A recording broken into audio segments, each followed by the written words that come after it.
ao le tua lea. E le toi o foi ia te lātou se meti ngā. Au a pei lātou o e uoti le manatu o e valea. Malo lātou whamawai e pei o so lātou malaia. A toa malo lātou malanga ese atu e pei o lo lātou wha umatia. Ai pei tai ua iai lātou i lo lātou manuia.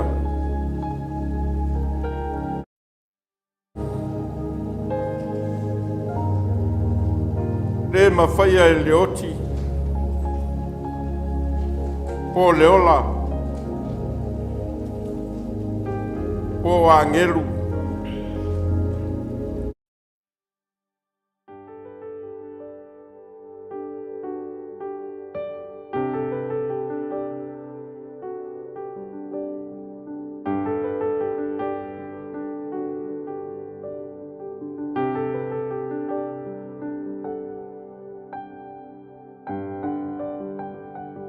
O le loloto,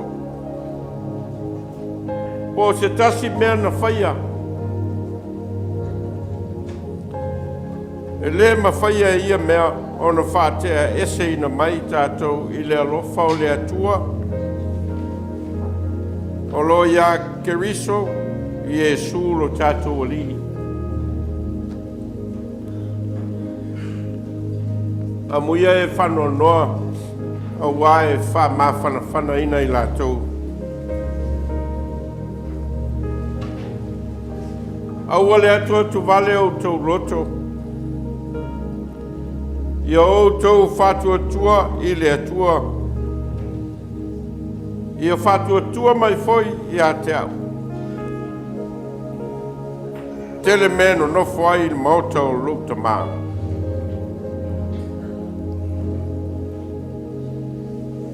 Ia whawhetaia le atua. Le tamaro tātou alio Iesu Keriso. O le na whanau whawina i tātou ono lo nā lofa tele. Ina iaiu le whamoe moe uaola. I le toe tū mai o Iesu Keriso na ie woti. Ia iu i le tofi e le pala e le aise leanga o iai. Au shunga te tai, lea o tau nu mai le sā, e whiunga e iti a kono, Leulua'iali'i, Samuelu, Asi Alkana.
Ia lala i lalo whawhitai.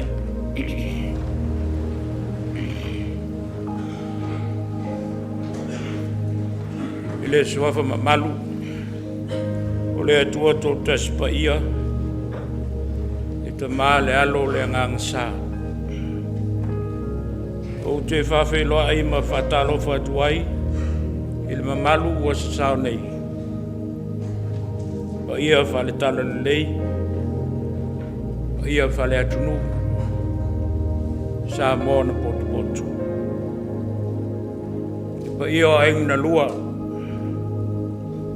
e sumai o asim pātū, whapea ainga i tōru.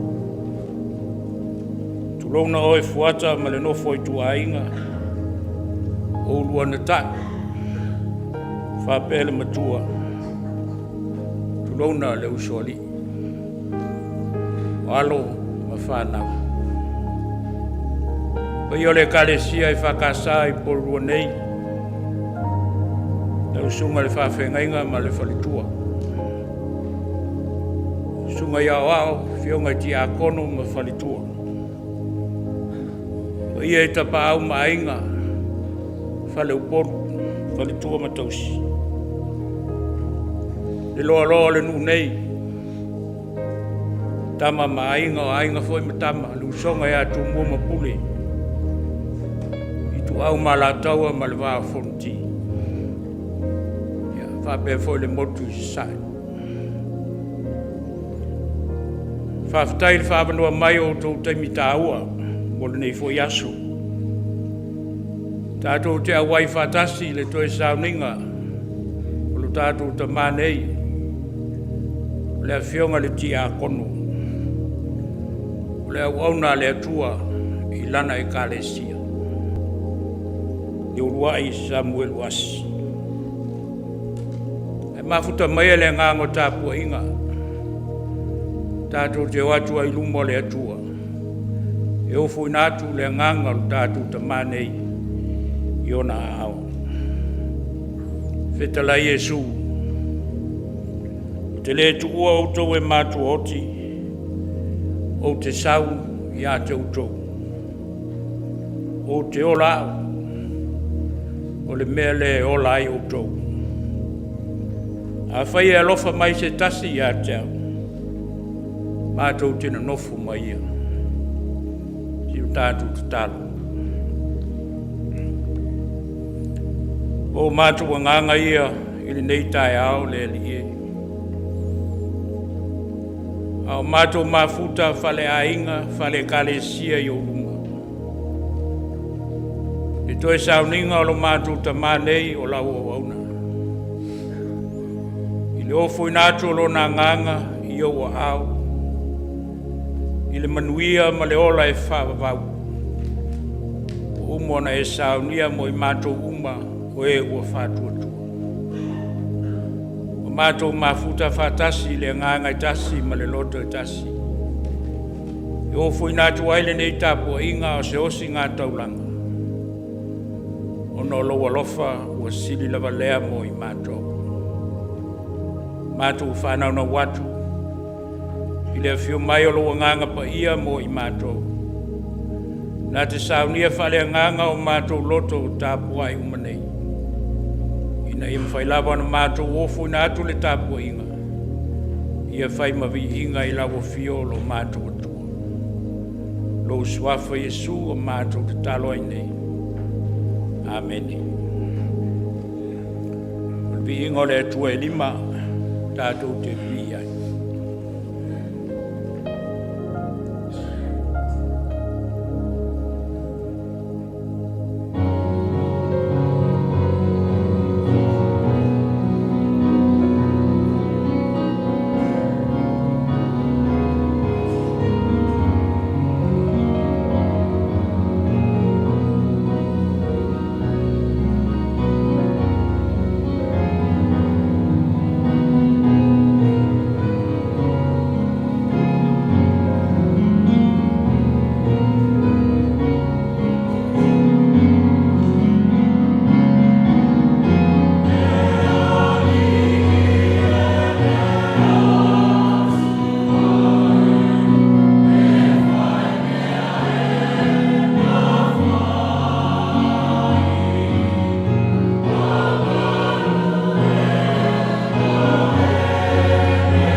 awa none tu natu mo tātou toi muli mau.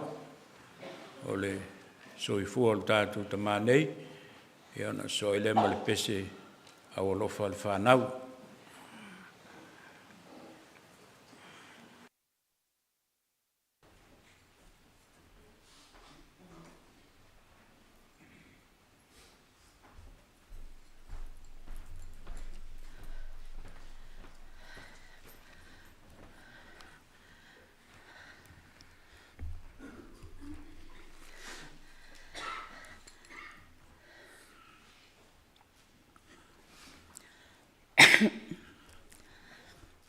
I le suafa mamalu o Iesu, o te whatala whātu lau sunga, tai au whanga, whaafia ma le whaletua, ko te mane urutui ma le whaletua, lo te maa whaleanganga nove pai la au, ma le whaletua ia penina, maloni, tui sa puanga, whatala whātu pa ia a inga na lua, ma le kalesia, ma woe masani, ma lo soifua manuia, ma le langi e mama.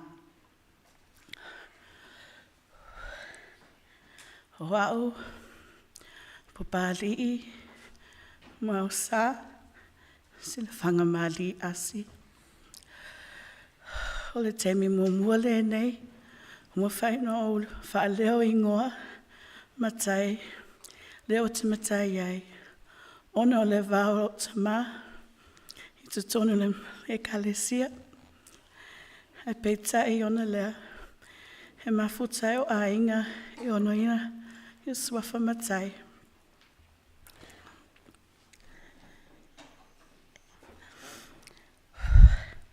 O se mo le mau o maftanga, ma lo tama pele i lo loto.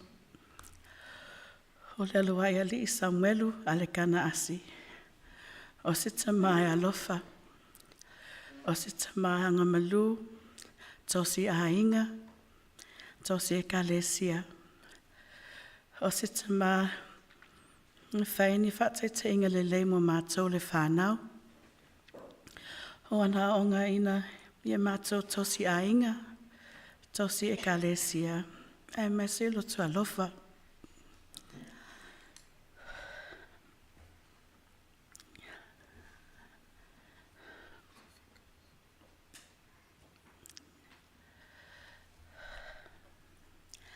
I will always remember the work ethics and the dedication that our father had for our family. He was a hard worker. Working 2 jobs was not easy.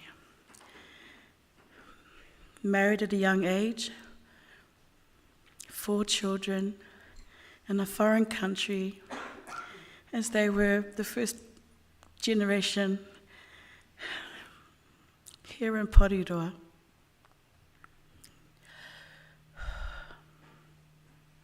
It was not easy for them, just working tirelessly efforts, just providing for family and his family in Samoa. And this taught us the value of hard work and perseverance. And we are forever grateful for your sacrifice, Dad, and your examples that you set for us. It is a week ago from today that our father passed away. It is 3 years this year that we buried our mother. So we have lost both our parents in the space of 3 years, and it has been a very challenging time.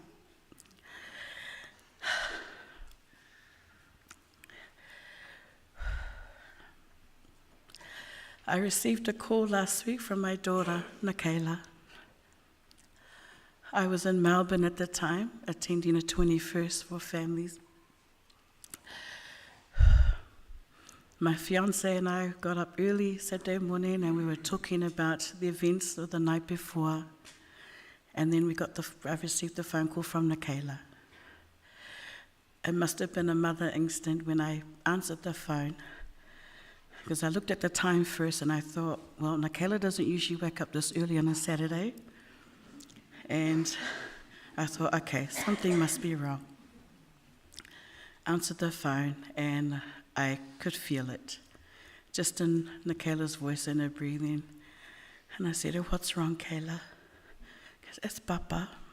She says, "Okay, keep me on the phone. What's going on?" She said that he had collapsed. So this is a mother's worst nightmare, is not being able to be with her children, being far away from her children. And all I could think of was 3 years ago, our mother had passed away in the arms of Nikayla.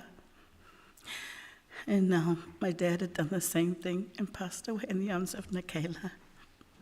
And at that moment, all I wanted to do was just to get home for my children.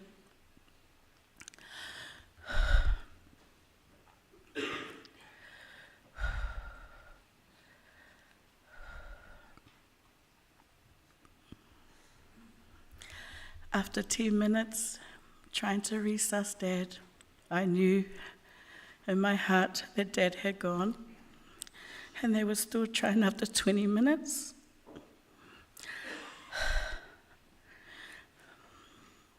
I just said, "Dad, go. Just go." In the 3 years since Mum had gone, Dad has not been the same. And in the last 3 months, we had a video call with my siblings as we were preparing for Samoa. He was really excited and looking forward to Samoa, with all of us going to Samoa to celebrate his mother's Leulua'iali'i. It's been over 20 years since our grandmother Malama passed away. And this is one of the things that Dad wanted to do before he had passed away. But now he has passed away.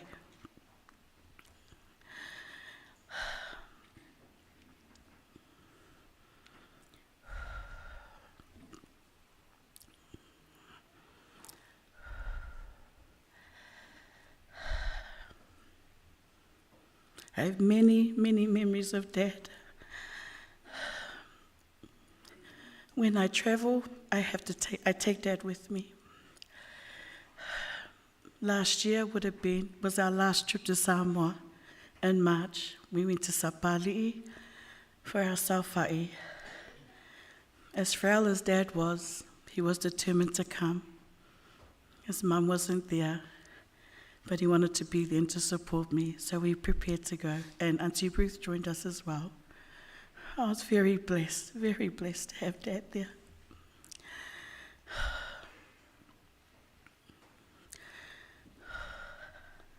Two weeks ago, Uncle Maui passed away in Auckland.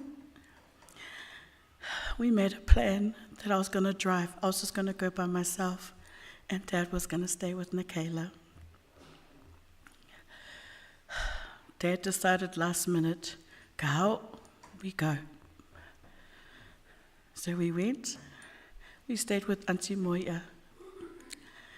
Going back to Greyland Church is where our family had started. This is where Mum and Dad first met. It was Greyland e Whakasa many years ago. As Dad mentioned 3 years ago, he saw Mum the very first time when they used to do the marching, the sports games, and that's where he saw Mum the first time. He met a lot of friends and a lot of old friends that he hasn't seen in so many years. So it was good to see him. It was like a little reunion for him to reunite with all his friends from back in the days. We came back home. We called into Hamilton to visit Auntie Ruth. He was really happy because he hasn't been to Hamilton in a long time. We also, while we were in Auckland, we went to visit Yopo and Nesina. It was almost like Dad was going to say his farewells to everybody, because he got to meet everybody that he hasn't seen in years. And we came back home. It was a week later that I prepared to go to Melbourne. I go to Melbourne often, as my fiancé lives in Melbourne, and they're usually short trips. So Dad was used to my little going away trips, and we always planned everything. But this trip did not prepare me to come back to having no father.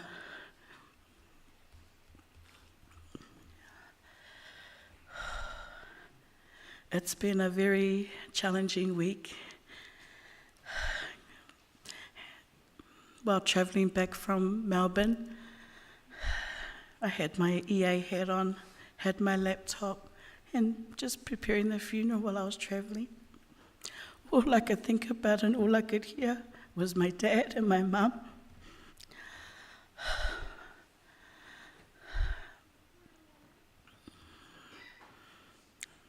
And all I could hear was my mum. As she prepared for her funeral, she had also advised me, "Whaiwhalele asoloka ma." Whatever happens to your father, whaiwhalele asoloka ma. So again, I went into autopilot this week as we planned the funeral for my father. It was like I was planning for somebody else's funeral. But it was only this morning, when I said goodbye to my dad, I realized it was my father.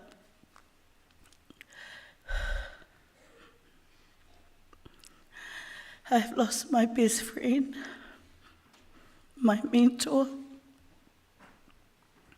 My dad was my heart.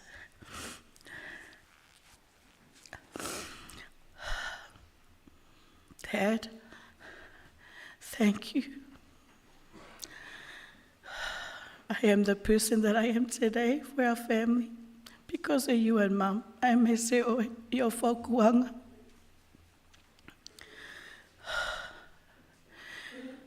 Now that you have gone, Dad, we will honor your legacy. We will continue your love for your family. Kaukua Mausiainga, Poleale Makiva. We will try, Dad. We will try our best. My dad would often say, he would always complain to me and say, "It's always just your mum's side. You always want you, it's always about your mum's side." But little did he know, my dad was my heart. What I did for my mum's family, I did the same for my dad's family. As we prepare for Samoa in December, Dad, awale popole, we would try our best. We would do everything that you wanted. I know it was heavy in your heart, but we would do our best. Thank you for loving Nathan and Akela. You were happy when your grandchildren were happy, but you were more happy when Akela was happy. Kela was your pele. So was Nathan. You were there for my children, all their milestones, everything. Even the grandchildren in Australia, you were there for everything, both you and Mum. When you passed away, I was okay. Because all I could think of was you walking towards Mum. Because when I saw you on Sunday morning, you had a smile. And all I could think of was, there was Mum waiting for you. So that gave me peace. I was heartbroken more for my daughter and my son that I wasn't here as a mother for them. But I came back as soon as I could. Thank you, my dad.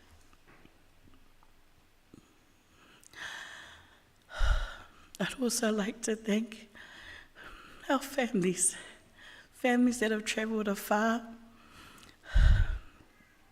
My aunties and uncles from Australia, my uncles from America, a family from Samoa, families that we haven't seen for a long time. Our Father has brought us all together.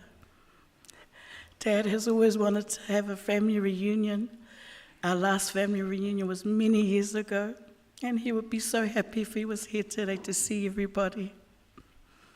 It is unfortunate that, given on sad occasions, families come together.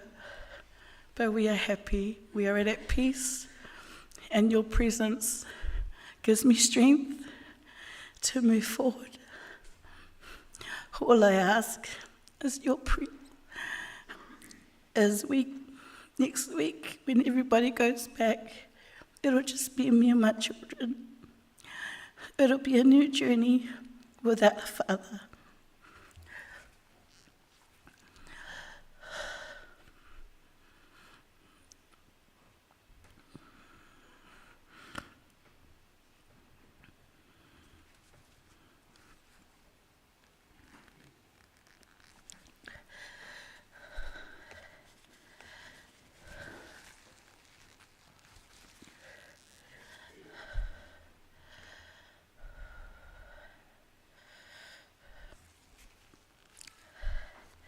Thank you, everybody.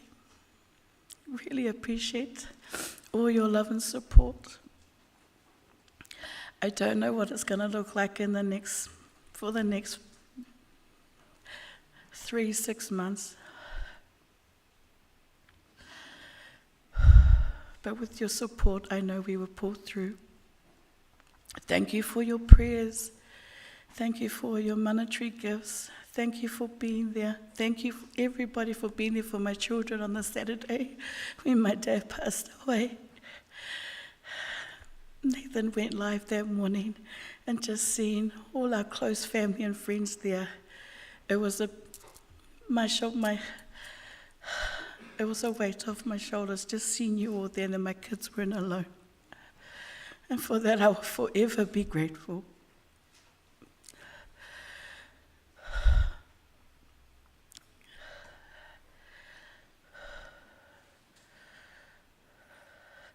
Nathan, come please do a song for Dad, our last song for Dad.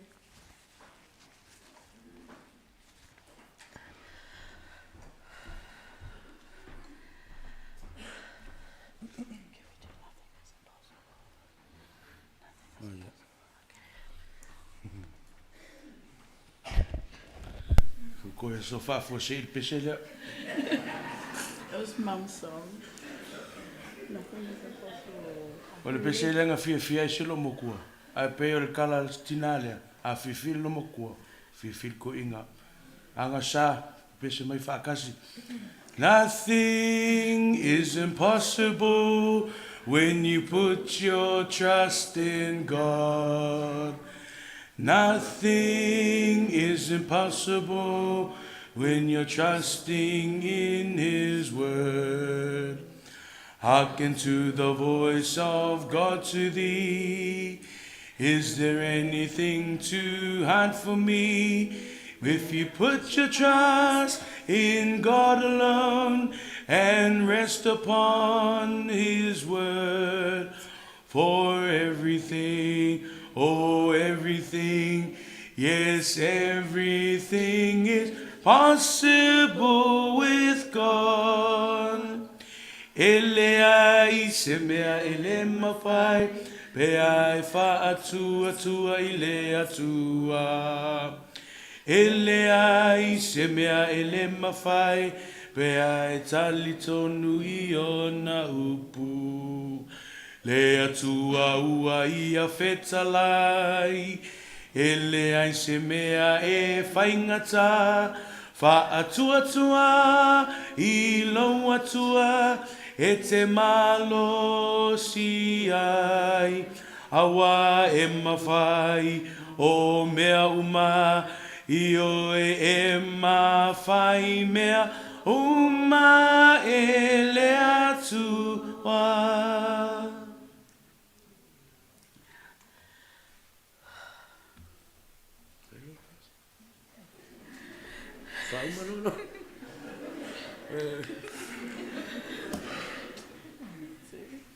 Okay.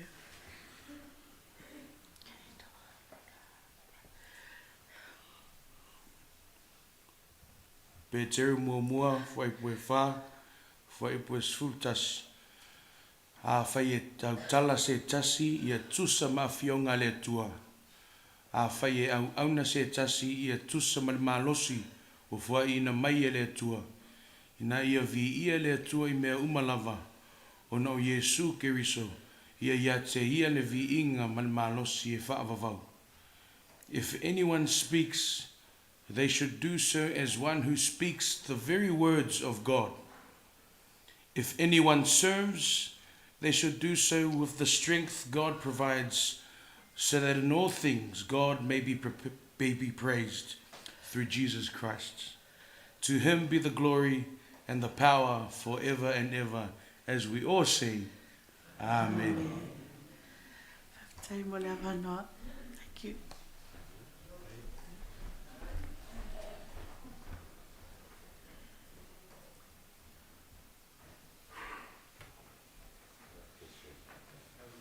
Pese al whanau.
Nathan.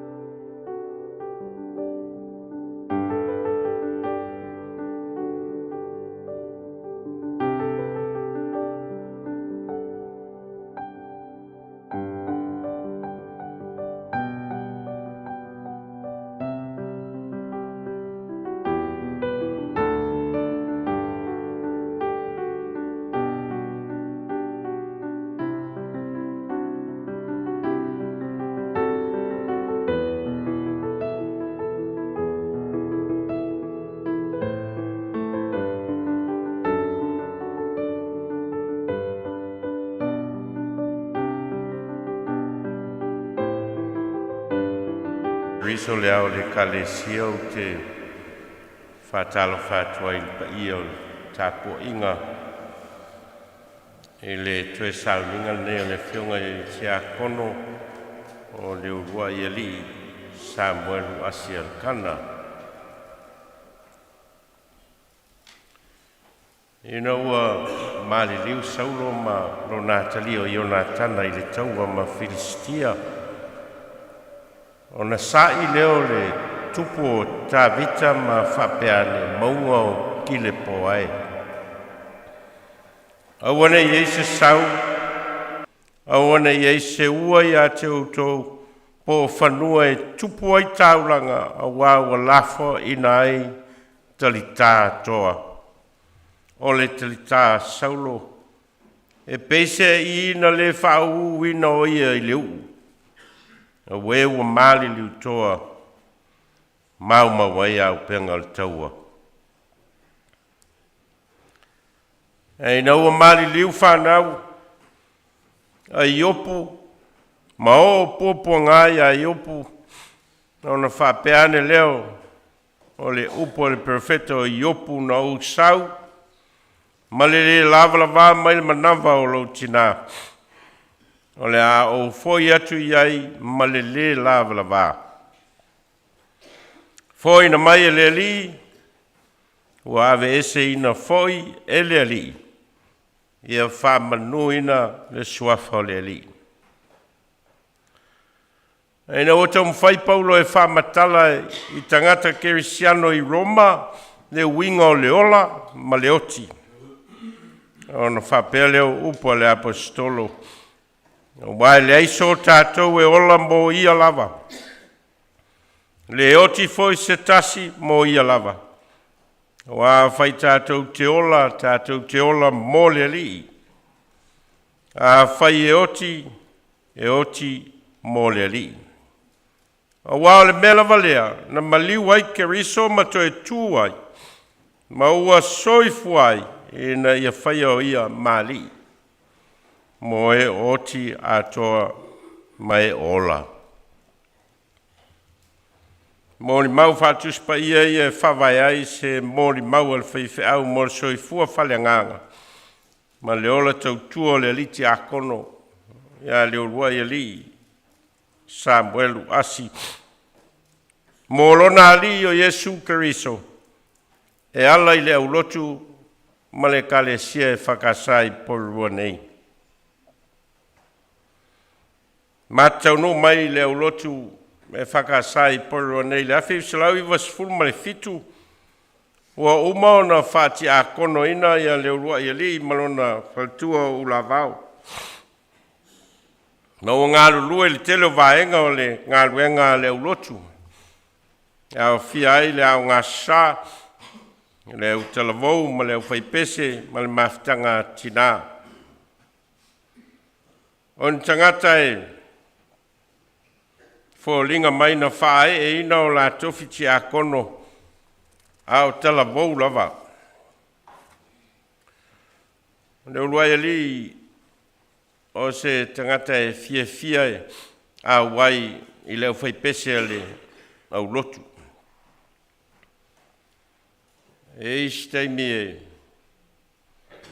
e uia na e le langona se leo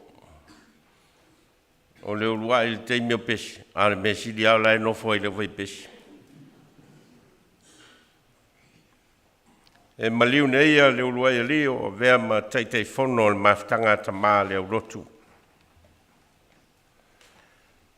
O ste akono e whamaoni on tiu te whati akono. Pato atau whetoi le awai o Leulua'i i ona tiu te ma ona whaiwa whati akono i tutono le aulotu ina wā mata ona wheangai ma ona ngase ngase. Ai uila vai na whaingita ona ngase ngase. Ai fia Leulua'i e awai mai i mea whaia le aulotu ma le kalesia e maise ona tapo inga.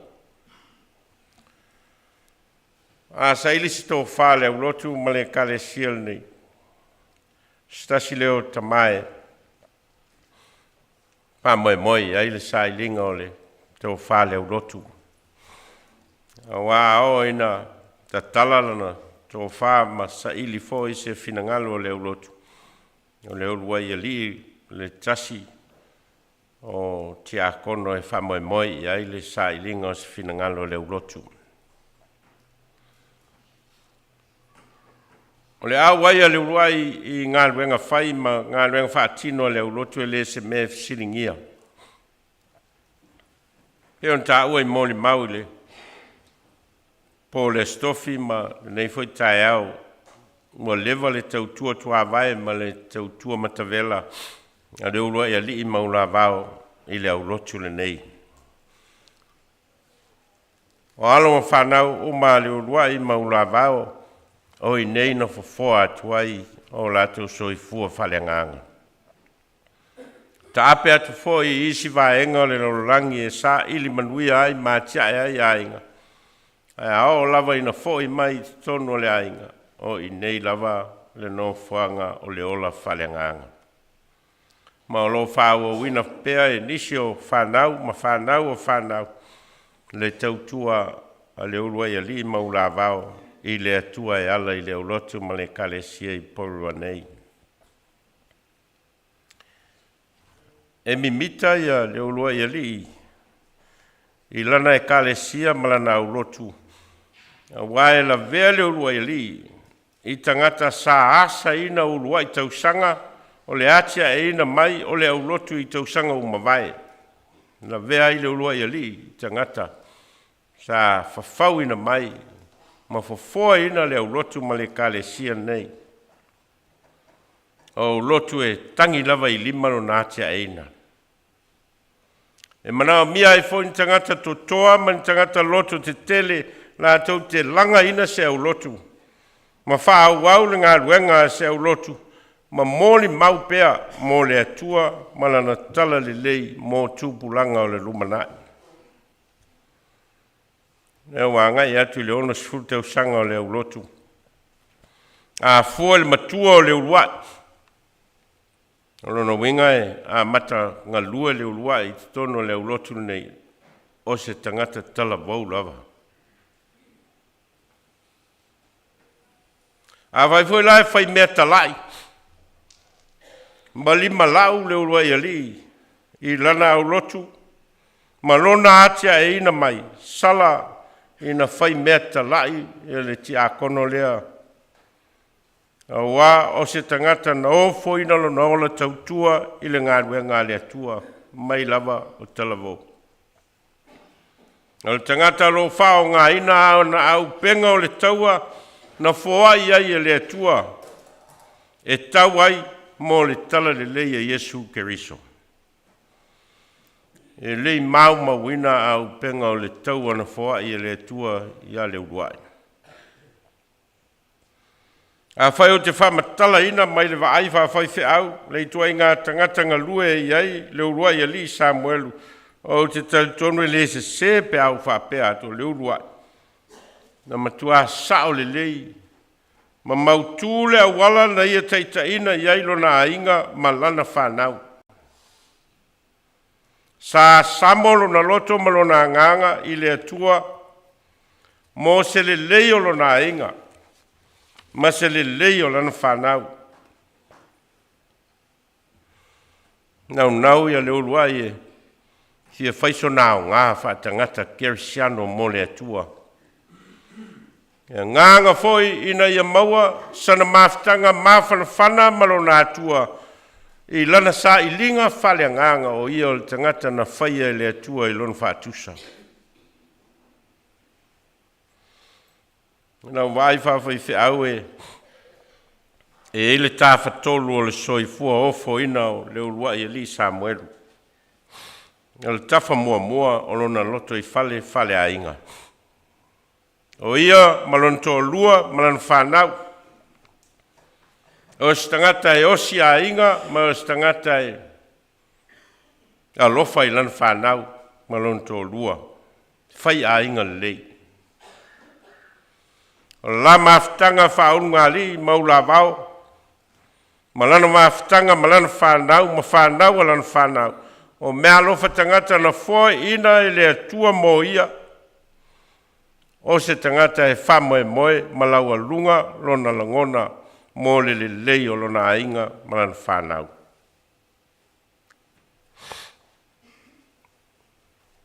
E mimita ia Leulua'iali'i I lona ainga.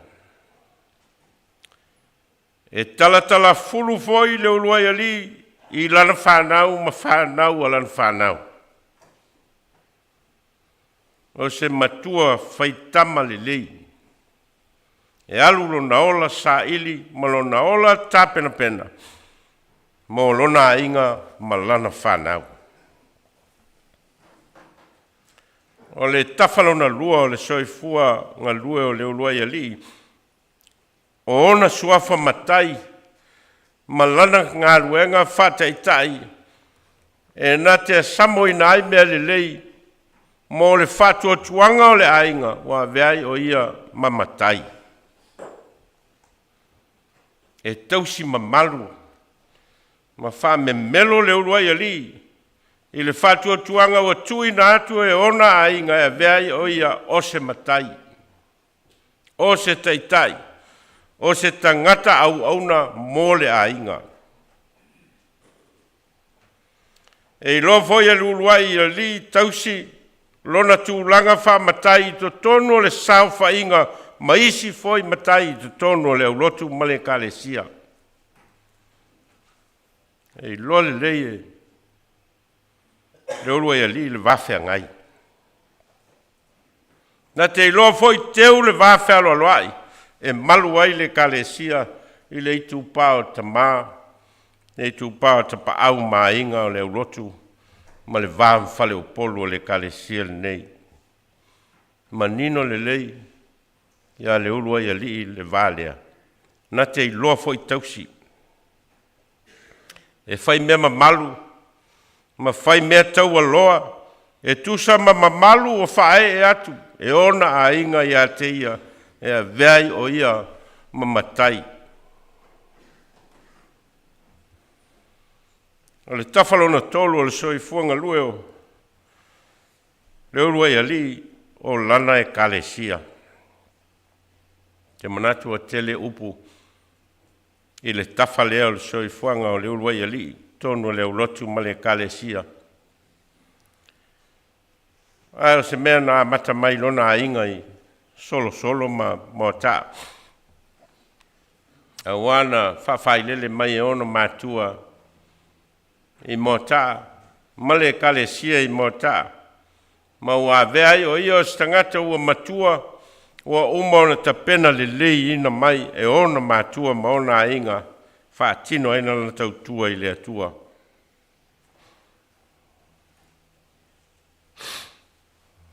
Po le alawal tātou nau e tā ofi mai tua I ngā tangata e pei o Leulua'iali'i Samuelu, ina ia wha wau peala tātou tautua ma tātou mafutanga I to tonu o le kalesia ma to tonu o ainga.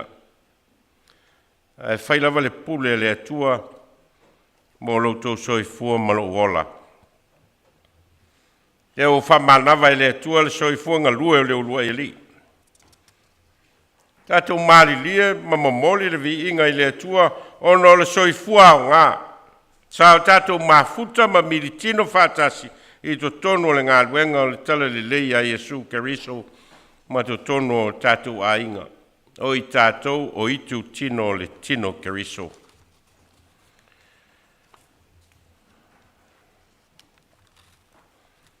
Velo leo e whapi le Sauniga a le Afioga ia na nai le pole stofi e whai masui o le ulotu ma le kalesia e whakasā e polua ma moli ai le mātou whawhitai le lava.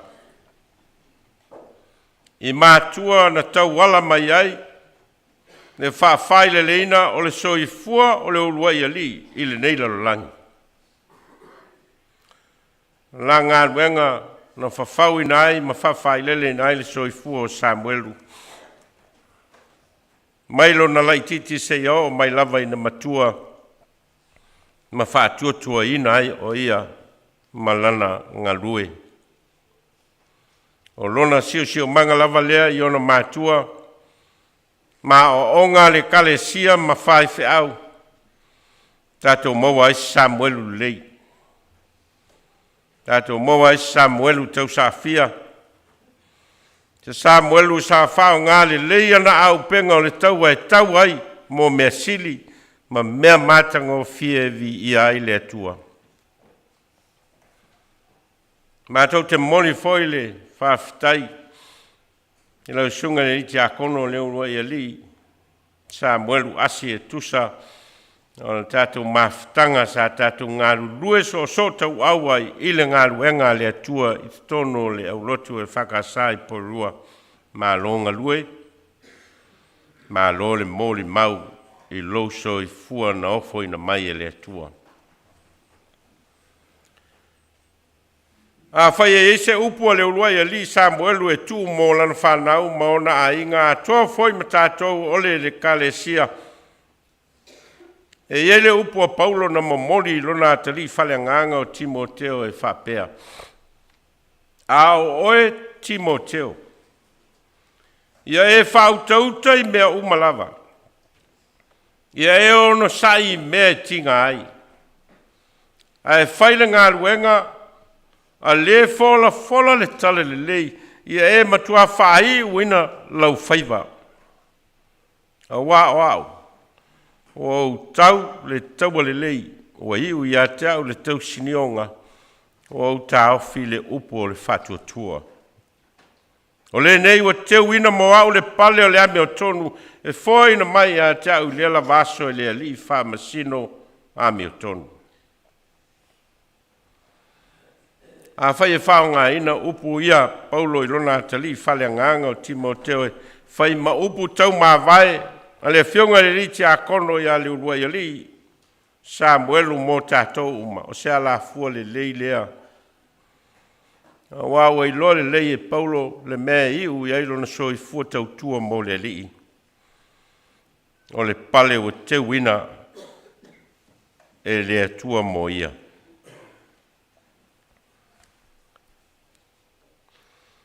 Se upu moni o le moni mau, al fai fiau li soi fua fale kalesia o Leulua'iali'i.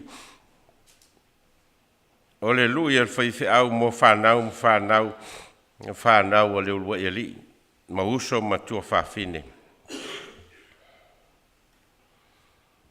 This is a challenge for Leulua'iali'i as his children and grandchildren. All of you shared your testimonies on your experiences in the life with Leulua'iali'i during his lifetime. You shared the love, the care. You also shared the aspirations of Leulua'iali'i on what he wants to become and what he wants to leave as a legacy for the other generations of the family. You shared some good and you also shared some no good, all based on your experience and personal relationship with him. I personally think Leulua'iali'i has left a message and a lesson for all of us and all of you, his brothers and sisters, his children and grandchildren. He also left his hopes and aspirations for the family. And many of you on Thursday night made a call to step up because a leader has gone. And your family needs new leaders. And that's a challenge. Many of you have been saying things about Leulua'iali'i and how good he has been serving the family. And then the call for, we need to step up. I think you now know what Leulua'i has been doing during his lifetime. E lei mauma wina ana au penga le taua nanga lui ma tautua. And I think that's his message to all of you, and even to all of us. He has run a good race. And he has journeyed a good lifetime.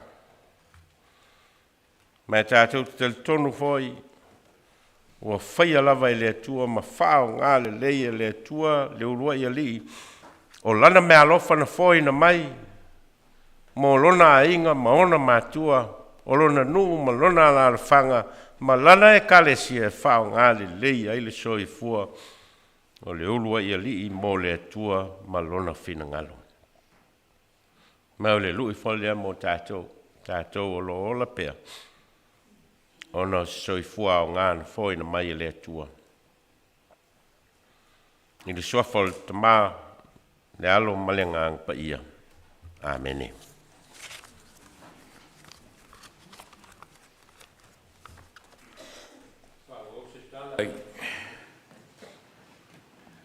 Soi fuanga o Leulua'iali'i.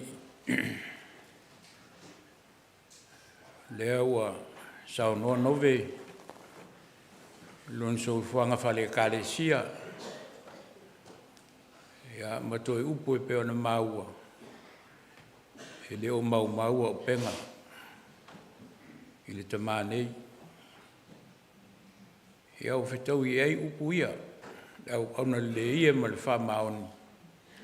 Ulu fale mai le fia o lo wari. Mo utou le whanau. Upu ia sato mua il tato lotu. Te le tu ua o tō mātu oti. O te sau ia te utou. No winga o leo a whaatumo I Iesu. E tū langa o Leulua'iali'i te tonu o lo tō ainga. Mo mua atu le tina, ia ula vao le fo watu maia. E whai mai Iesu. Le mwhaiona tu ua I tātou whapei o ewa mātua. Silo nuinga I le whioti o tātou mātua. Hola pēr ma soifua pēr. Ono Iesu whetalai. Te tasi asi mesia o te Leuluaia. Leulua'iali'i. Leulua'iali'i o le tama whawhiewhia. Tama whawhiewhia tangata. Mai lava le taunu mai le tasi iwa walu fitu. Ma futa ma le kalesia purua nei. Ia le kalesia leo lo matua ia il tātou kulenga. Whapea fwele mtanga luenga. Au I lātou nei. O e sa bua I malai le tau mwhainga le tātou kulenga ma le mtanga luenga. Ia o soifua ia manisi foi ua tātou whamawai iai o mo atu. I le ngalo I lātou nei le tau mwhainga le tātou kulenga. I rewai teimi sa mai el to ina. E tau mawhai atu lau I tofinga. I le tia I tofinga le to ina nei. Tau mawhai e watu tofinga. Al tangata foi le muli a ma whātou whā. E au te mea le ata ape. E watu ai. E watu lo nima. O muli atu sana whawhitai. Ie ma whamanuia ia tia. Lo tūlanga whataitai o le tātou pūlenga. Ai meise o tiuti. Isi le tangata e maua le mālosi. Wa le pai melo na 5 tau matau. I lo 5 tau matau. Te la ngona lava. Whamnianga le atua. Wala mai ia Leulua'iali'i. O le tangata e whaafie tangata. Whaaftai o le e maua e neifin le character le o toina. E le ngalo la Leulua'iali'i au vai e a neifin Leulua'iali'i ia lea. A tonu sa misi au tonu nā tala. A le tala nā lo te no fua maa. Whaingofia no wo o le tangata lea. Tulou au no suafa. E le si asona. Sau i matala noa i oi. I laulau o le fono a le pūlenga. E mai e se whaingofia no pi atu i ate oe. Aisea. Pifu o tō te luis tangata. Aisea e whaingofia e no pi atu i ate oe. O wheatu. Langa leo te levo le te iai. O te alu le levo le iai i Leulua'iali'i. O te le alu o a ole. O le afo. O stoi ina po sea. O te alu le levo le i Leulua'iali'i. Maua lo nal mamafta. Ata ale mai le tioala. E tioala o fie e whaingofia no ai atu mo latu tata noa. E le si aso na. La toi fa matalala na peti TAP. Ya. Fatu i o te whalonga e lau whanau le fia fo ili. I le TAP to te whilo e pese malai whono na o tō o le TAP. Ia no whaile ia mausau mea mista mea. Ia le walua le ia se mena mea. Ia se mena mea. A pe o no winga fia ia. E me mita ia na ana wo. I le TAP e leo se tālonga fo i le whapeo. O kempo pile o le nganga fia le na o i mena. Le mela na leo te whātua i lau. Mena leo te whātua i vāanga le fia TAP. A mosa u mea masta mea. I o se tala lea. Se tala lea whanga ma le whanau. Ia.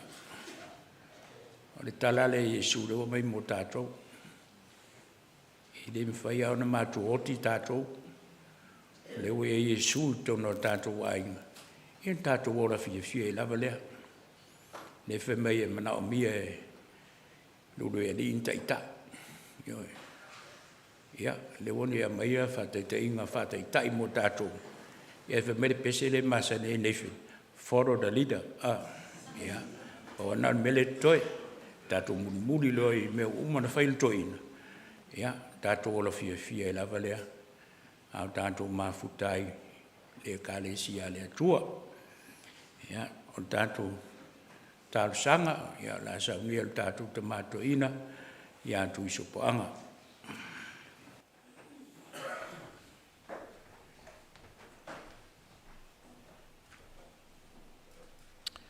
O le whaiale te talo e. A veiele nei tu lae, mo le atuai le whaafitai tele lava. I le nei ta mau, maafuai na tātou maafutai, i le nei tai au. Tau whaafonga i pole asa tofi, tā ua e Nathan ma, na kaila o lata mau Edi. Ia o Edi o le toke lau mau i lava.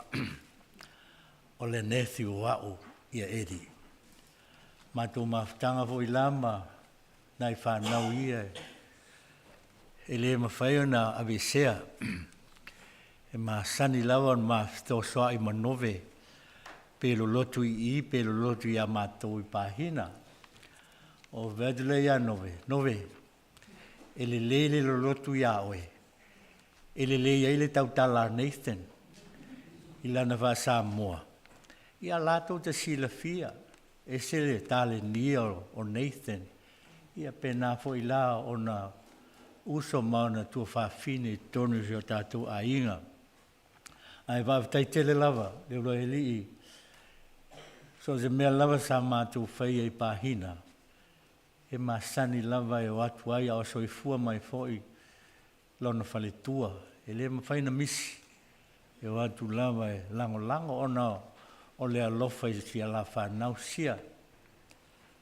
Ia whaafitai tele lava mo mea uma sa e whaia.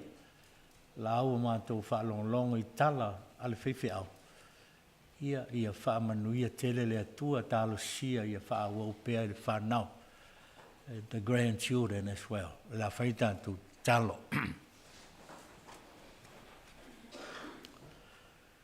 Ua mātou whaalongolongo tala le whewhi au ai maise ai o mōli mau le whanau isi o lātu ta mā.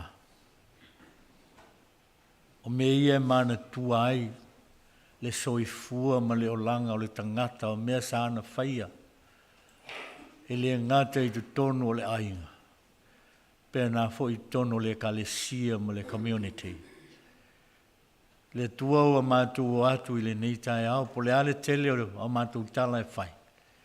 E le ma whai o na lava e whaalia ai le alofa ma le anga le lei o laua fio i si o mātou ta mānei.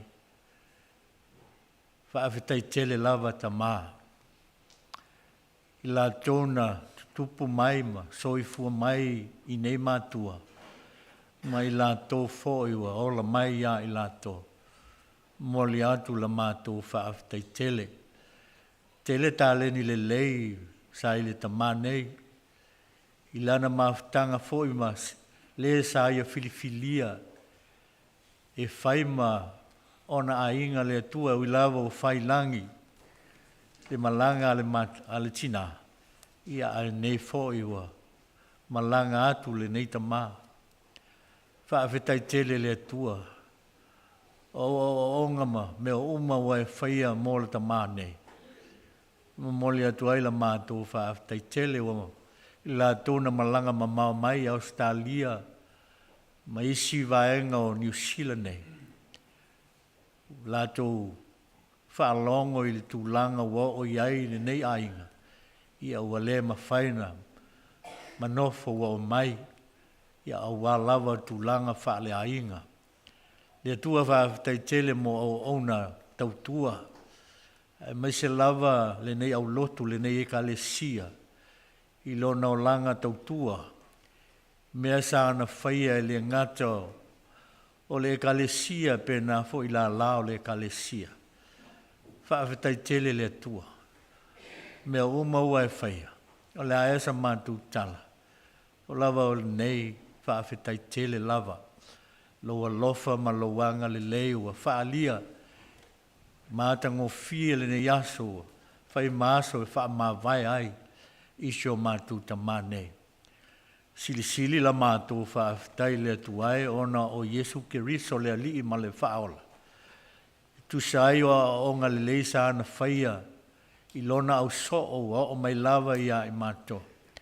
Na o lava i lunga o le sa tauro. Tu e foi lalo le tunga mau, ana toi so e fua manu malo. Tu mau ia te oe le vi inga, nei ma se ia o i le whaavavau lava.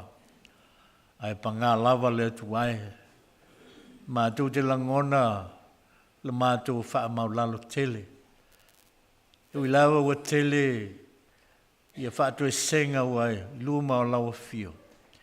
Ai lea ma whai o na ve se ai a vea i mātou ma sui. O lau au na nei le Afioga le tiakono. Moli atu le wha maula longa, wha atu e senga. Tūlanga o tonu o siona ainga, tonu o le kalesia. Wha mangalo si o mātou ta mā. Wha mangalo si ana whanau, grandchildren and the whole family. Father. Wha mole lava. Wha mangalo i mātou uma lava e tau tino atu. E le aise tasio i mātou a sao. Ua anga sala i mātou uma lava. Mātou le foto le anga māsisei. Tai tonu lava e lava atu atoa le toto pa ia o Yesu. E mangalo ai i mātou uma lava. Le atu ai. Ua mātou vala au le atua. Lau au auna wai o au alofa. O mātou te talo mō le whanau tu ua. Pēnā fo i a lātou whanau. A inga. Pēnā fo i le kalesia. Ta māma le tinafa le nganga o ta mane. Mātou umalawa o mātou mafuta. Whaamanuia mai mātou umalawa. Ia avea fo i tala sa mātou whaalongolongo iai. Ma tala e lui tau ai le whanau. Pena fo ia lātou whanau, mea sa lātou sila fia, mea sa o inai lātou si o lātou tamā, ia tā ofi mau i ai lea tua. Whamanuia i mātou umalawa. Tali tono foi o lo iai nisu o le mawhai o na mātou mafuta, o na o le le ato toa si o lātou malosi. Anga le le atu ia i lātou lea tua. Taimi o le a mātou whalongolongo, le ngata o le whaitawina o lau tuspa ia. O le whiau fo i le awala mai lau au ona, ia pa ui se ele le maolai. Le tua o la mātou te talo le nā. Whaatasia i lava mana onga o le tangata lava ia wa sila fia. Whai iai lo fina ngalo. Ai aua lava o mātou loto. Ua mātou te talo o walatu lo suafa Yesu. Lo mātou ali'i ma lo mātou whaola. Amen.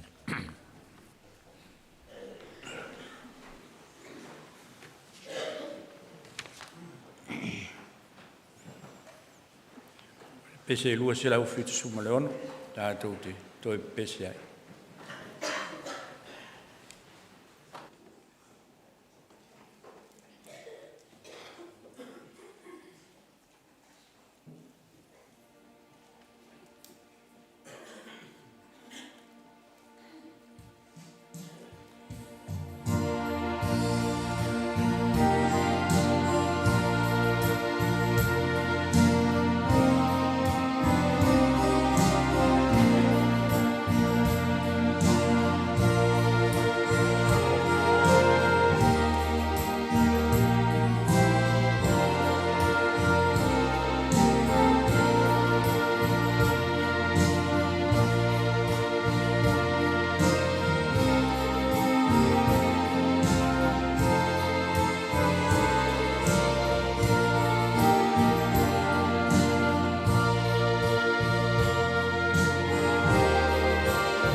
tauina whionga pa ia le atua.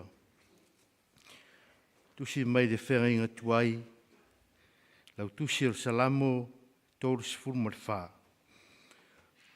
Le au whai tauina le whai upu sifuru ma le lima, a ngata mai le whai upu sifuru ma le valu. Wha whonga maia ia whionga pa ia le atua. O whonga o le ali'i o lo whaasanga i ea mi o tonu. E le liu mai fōi o na taringa i a lātou o langa. A whonga o le ali'i o lo whaasanga e whai a mi o leang. Ina wati neia le wha manatuina o i lātou ai le larolangi. Wa ala langa e ua mi o tonu o na wha whonga mai ai leo le ali'i. Wa ia la vea i fōi kia i lātou ai o lātou puapua ngā uma. Ua lata mai le ali'i e ua loto momomo. Ua ia whaola fōi e ua loto nuti momoia. Mai whenga inga fōu. Mga lia Ioannes fulmatasi. O te whaitawina le whai upue luas fulmalilima. Kangata mai le whai upue luas fulmalfitu. Ua whetalai atu Iesu ia te ia. Wa unei o le toe tū ma le ola, o le wha tua mai a te au. E ui lava i na oti, a e ola lava ia. Tangata ola uma o e wha tua mai a te au. E le oti lava e o e wha vavau. Po e te tonu mai ea i le nāmea. Ona wha pia mai le o ia ia te ia, ioe le ali ie, o te tonu lava, o e le keriso le alo le atua. O le maliu mai i le larolangi. A manuia mai le atua, e ala e tātou whaitau, whaalongolongo i ana Afioga. Mau pei a te ia alo na viinga, nei māso malava e o e whaavau lava. Ameni. Le launga e le suafa mamalu o le atua le tamā, le alo o maleangang pa ia. Ameni. Wow. Tau mana tunatu i e nei tae au. Ona o le mātango fia o mōni mau le tamā. Mai lava ilo na Sauniga whare ainga. O mai fōi nei tae au. Sere mātango fia o le soifua au na o le tamā nei. O tau wha pēa lea. O le ase e launga o te toe launga. O lea ua mātango fia ia mōni mau te. Ai si launga pito silia. O le soifua au na le toe ina. Lea na mōni mau nei. E le toe na nea sau launga. Le no whaalo. Amu ia utou. Le launga silia lea mō tātou. O lona soifua. Whaonga ina e le atua, pei o nei ai. O le whiau tāua fo i lea, mō i tātou uma, mō tātou ainga. O le tātou whaonga, o mea lofa al tama, na mai a i tātou. E le tu e tau whaamatala ina, ma whaailoa langona o le aso le negi.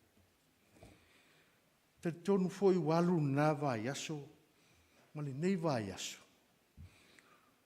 Wha malu pēa le au pōng sā.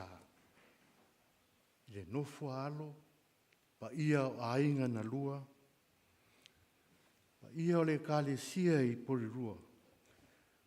Wha pēa fo i au mea mai masan, alu tātou tamā. Ono, le whainga malanga alu tātou tamā, ia Leulua'iali'i Samuelu. O le furitua mai o le tamā, ia Leulua'iali'i. Le abesea lea o se tasi, e pele le mafutanga.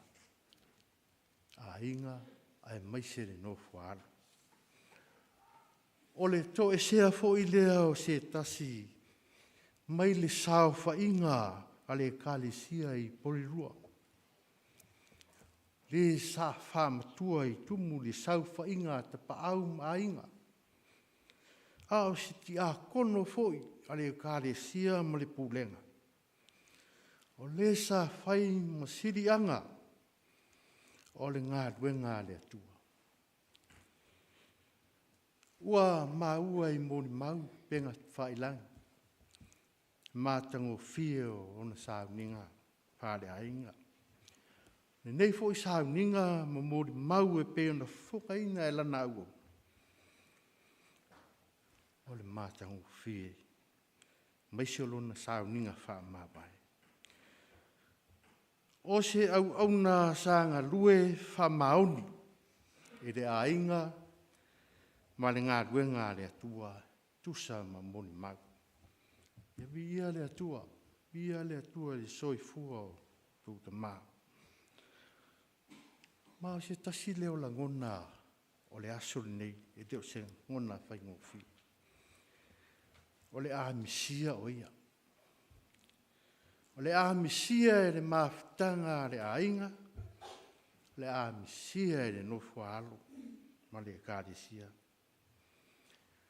Pei tai dena sa unua le sunga le whawhiangai. O le alo tātou misia. O le alo tātou nau. E whaatasi pēr ma le tamā. I lona tino. E pule pēr le atua I lana tangata. O ia na te au mai na te avese. E pule pea le atua le soifua ma le ola o lana au auna. O le langona lea sai le tupu tāvita. Ina ua longo atu le tala ua maliulo nā tali o Apisaloma. Na ho I le tupu ti ngāma whaingatā. Ua ia misia lo nā tali wha pere. Le lavana ia whapea ai Absalom mai, ta fia oti e sui ai oi. Pei tai, o le onga o ti ngāma maftianga o le tupu, na molo aua. Ina ua lawe ai e le atua, ka wha mawhana le atua. Le ana ia whapea ai, pei on tātou whaitau.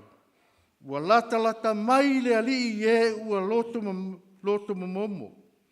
Ua whaola e ua loto nuti momoia. Upu whaamarusi au. Upu whaaloto tele le whaisalamu ma le anganga vivi le atua. Ona o lona whesoa soani mai teimi o ti ngā ma whaingatā. Teimi o puapua ngā. Na o le atua e tū mai e la bea I a te ia. Taimi o le mautonu, taimi o le whanua noa, e pui pēr ma pipi pēr ma lata le atua e tangata whātua, ma whaalangolango whamaoni I le atua. Taimi o le whawai, ma tau wau ina solomuli, e whaola ma la bea I le atua. Taimi o maftianga ma tau uma le malosi, wha malo lo le atua. E le tu lafo ina e le atua o na tangata. Te ua tali tonu le whaisalamu, o le atua malona alofa, ua marutia, ma whaola ina, ma wha mawhana ina ai o ia. Le fo ie, longo asa. E la unga Yesu, na ia whapei amu ia e whanua noa, a wae whamawhana ina. Te anganga whamawhana o le atua, e tū mau pea I tangata mawhtia, tangata whanua noa, ma le loto momo. A le whaninga fo ina iloa I Ioane le motu I Pātamo. Le Afioga o le atua ma tangata ua mau whaatasi, e whai le atua manu, ma mau whaatasi ma e whaatuatua. Whai mai e so loi e sea foi e le atua loi mata uma I o lātou mata. E le ai foi se toe oti, po se whanua noa, po se aue. E le ai foi se toe puapua ngā, a wā ua ma vai atu mea mua. ua mapu atu ia Leulua'iali'i. Wa whātasi ma lona matai le Afioga ua saunia e lona atua. Wa umau na saunia i Iesu le whaolatanga mō tātou. Ma liu ma toi tū manu ma loi le oti ma le tūnga mau. Pei o lana whetalainga. O au le toi tū ma le ola. Ua saunia le ola e whāpapau mō tātou. E alei le salamō ma le whātuatua whāmaunu. Pa ia o le aingana lua no whaalo. Ka le sia i pori rua uo mau mea mai. O le loto mo momo, ono le ale toe pa aia le tino le tama. O loi mata malingi ma le loto nuti mo moia, ono wale toe pa aia lo na tino i teimi e manao miai. O loi mata malingi ma le loto nuti mo moia, e mana tua ai o ia. O na sa tausi whamaoni le ainga ma le kālesia. O lea, ua la foi ai le tūranga ese o le mātanga na la langa whātasi e le alofa. Peita. O le oli le toe tua ke risu. O lo ola pea e whaababau. Ia whaamafan whana ne atua. No whaalo. Whaamafan whana le atua ia ainga na lua. Wa ia o le kāle sia uo mau me e masan. Wa lata mai le ali'i. Wa ia ye loto momomo. Wa ia whaola foi. Ye loto nuti momoia. Manuia tele malanga tama. Ono Yesu. Amen.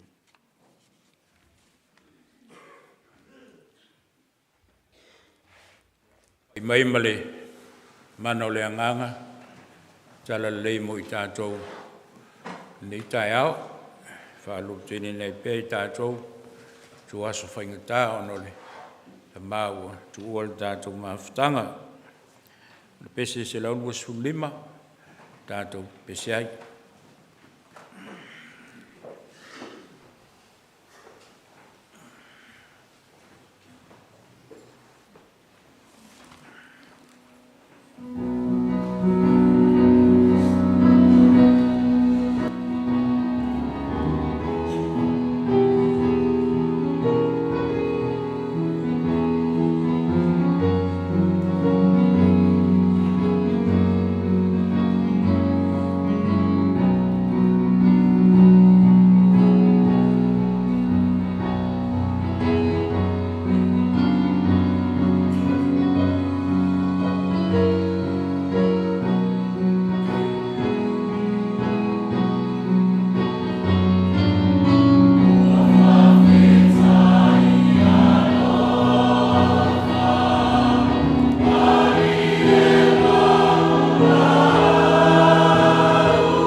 Yo tātou tālu.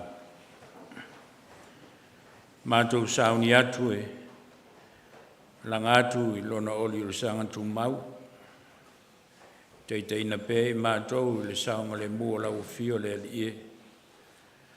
Mai e whauina mo I mātou le nei wha moi moi.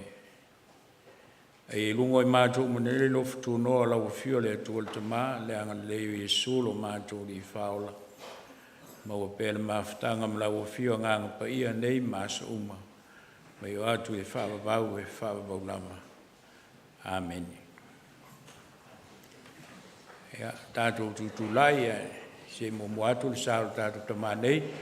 Ya, tātou angai atu loi whinotap.